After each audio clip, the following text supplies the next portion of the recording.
কিভাবে নতুন নিয়মে প্রফেশনাল ভাবে জিমেইল অ্যাকাউন্ট ক্রিয়েট করবেন আজকের ভিডিওতে আমি সেটাই দেখাবো। একটা জিমেইল অ্যাকাউন্ট আপনি 3টা জায়গা থেকে ক্রিয়েট করতে পারবেন। আপনি প্লে স্টোরের মাধ্যমে জিমেইল অ্যাকাউন্ট ক্রিয়েট করতে পারবেন, আপনি গুগলের মাধ্যমে জিমেইল অ্যাকাউন্ট ক্রিয়েট করতে পারবেন। আরেকটা হচ্ছে আপনি সেটিংস এর ভিতরে প্রবেশ করে এখান থেকে গুগলের ভিতরে প্রবেশ করে আপনি জিমেইল অ্যাকাউন্ট ক্রিয়েট করতে পারবেন। তো আপনি যদি খুব সহজে জিমেইল অ্যাকাউন্ট ক্রিয়েট করতে চান তো আপনি প্লে স্টোর থেকে জিমেইল অ্যাকাউন্টটা ক্রিয়েট করবেন, তাহলে আপনি খুব সহজেই জিমেইল অ্যাকাউন্টটা ক্রিয়েট করতে পারবেন। তো আপনার জিমেইল অ্যাকাউন্ট ক্রিয়েট করার জন্য আপনারা ফাইনালি ক্লিক করবেন আপনাদের ফোনের প্লে স্টোরে।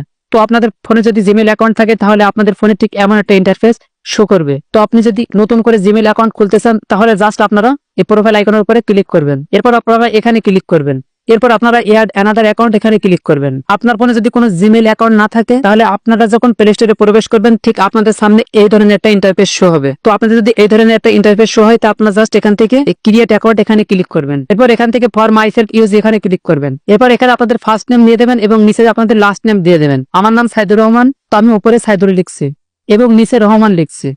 লেখার পর এখান থেকে আপনারা নেক্সট অপশনে ক্লিক করবেন। এখান থেকে আপনারা যে মাসে জন্মগ্রহণ করেছেন সেই মাসটা আপনারা এখানে দিয়ে দিবেন। আমি জানুয়ারি মাসে জন্মগ্রহণ করেছি, আমি জানুয়ারি মাসটা সিলেক্ট করছি। এরপর এখান থেকে আপনারা যে দিনে জন্মগ্রহণ করেছিলেন সেই দিনটা এখানে আপনি দিয়ে দিবেন। এখানে ক্লিক করবেন, ক্লিক করার পরে এখান থেকে আপনারা সেই দিনটা দিয়ে দিবেন। এরপর যে বছরে আপনারা জন্মগ্রহণ করেছিলেন সেই বছরটা এখানে দিয়ে দিবেন।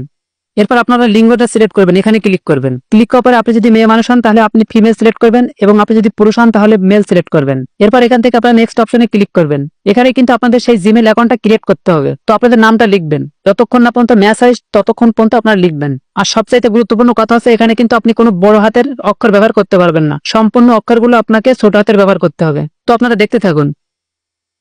আপনাদের নামটা লেখার পরে আপনারা যে কোনো একটা সংখ্যা দিয়ে নেবেন, দেওয়ার পরে আপনারা নেক্সট অপশনে ক্লিক করবেন। যদি আপনাদেরকে ম্যাচ না হয় তাহলে আপনারা বারবার অন্যরকম অক্ষর দেওয়ার চেষ্টা করবেন, এর সাইডে আপনারা আলাদা অক্ষর দেওয়ার চেষ্টা করবেন। এরপর আপনারা নেক্সট অপশনে ক্লিক করবেন। এখন কিন্তু আমার ওই জিমেইল অ্যাকাউন্টটা ম্যাচ হয়েছে। এরপর এখানে আপনারা পাসওয়ার্ডটা সিলেক্ট করবেন, আপনারা পাসওয়ার্ড দিয়ে দেবেন। আপনারা এমন পাসওয়ার্ড দেবেন যে পাসওয়ার্ডটা আপনারা মনে রাখতে পারেন এবং পাসওয়ার্ডটা যেন অনেক হার্ডি হয়। আমি কিন্তু আমার পাসওয়ার্ডটা সিলেক্ট করে নিয়েছি। ঠিক আপনারা এই ধরনের একটা পাসওয়ার্ড আপনারা দিয়ে দিবেন। দেওয়ার পরে এখান থেকে আপনারা নেক্সট অপশনে ক্লিক করবেন। ওকে, অলরেডি কিন্তু আমাদের জিমেইল অ্যাকাউন্টটা ক্রিয়েট হয়ে গেছে। এরপর আপনারা এখান থেকে নেক্সট অপশনে ক্লিক করবেন। এরপর আপনারা আই এগ্রি এখানে ক্লিক করবেন, আপনারা জাস্ট অপেক্ষা করবেন। ওকে, আমার জিমেইল অ্যাকাউন্টটা কিন্তু এখন ক্রিয়েট হয়ে গেছে। এখন সবচেয়ে বড় কথা আছে এখানে কিন্তু কোনো নাম্বার সেট করা হয়নি। তো আপনাকে নাম্বার সেট করতে হবে, এই জিমেইল অ্যাকাউন্টে আপনাদের নাম্বার সেট করতে হবে। তো আপনাদের জিমেইল অ্যাকাউন্টে আপনাদের নাম্বারটা সেট করার জন্য আপনার জিমেইল অ্যাকাউন্টের উপরে ক্লিক করবেন। এবার এখান থেকে আপনারা গুগল অ্যাকাউন্ট এখানে ক্লিক করবেন, একটু অপেক্ষা করবেন। এরপর এখান থেকে আপনারা পার্সোনাল ইনফরমেশন এখানে ক্লিক করবেন, এরপর নিচে স্ক্রল ডাউন করবেন। এরপর এখানে দেখেন যে একটা অপশন আছে add recovery phone to help keep your account secure, আপনারা জাস্ট এখানে ক্লিক করবেন। পর এখানে আপনাদের ফোন নাম্বার অ্যাড করার অপশন পাবেন, আপনারা জাস্ট অ্যাড নাও এখানে ক্লিক করবেন। এরপর আপনাদের ফোনের ফিঙ্গারপ্রিন্ট, পাসওয়ার্ড অথবা পাঠান যাইতে পারে, আপনারা দিয়ে নেবেন। এরপর আপনারা আবার এখানে অ্যাড নাও এখানে ক্লিক করবেন।